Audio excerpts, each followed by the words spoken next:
In today's video, I'm going to teach you how to fix Google Gemini not working.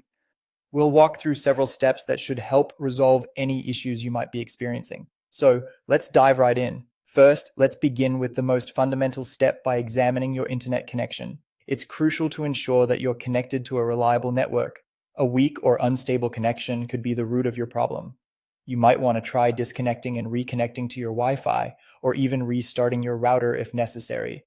These simple actions can often restore connectivity and help in loading Google Gemini efficiently. Next, open your preferred internet browser. For most people, this could be Chrome, Firefox, Safari, or Edge.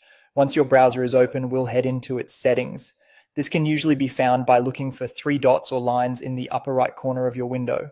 Clicking there should reveal a drop-down menu where you'll see an option to access settings. After accessing your browser settings, we're going to clear the cache and cookies. This is a helpful step because stored data can sometimes interfere with how a website functions. In the settings menu, look for the section dedicated to privacy and security. Here, you should be able to find options to clear browsing data. Selecting this will give you the choice to clear both cached data and cookies.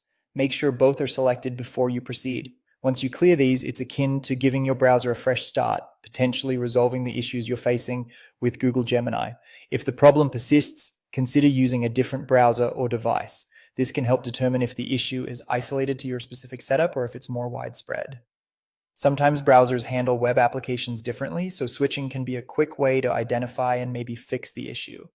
Another step you could try is logging out of your Google account and then logging back in. There can sometimes be temporary authentication issues that cause interruptions. Logging out and back in can refresh your session tokens and potentially fix any glitches. If none of these steps seem to have any effect, it might be beneficial to wait and try again later. Sometimes server-side issues on Google's end can cause temporary outages, and these are typically resolved fairly quickly. Finally, if you've exhausted all these options and Google Gemini still isn't working, it's time to report the issue to Google Support. Providing them with detailed information about your situation can expedite finding a resolution. They'll have access to tools and insights that can further assist in resolving the issue. By following these steps, you should be able to troubleshoot and hopefully fix any problems you're experiencing with Google Gemini. Thanks for watching, and I hope this guide has been helpful for you.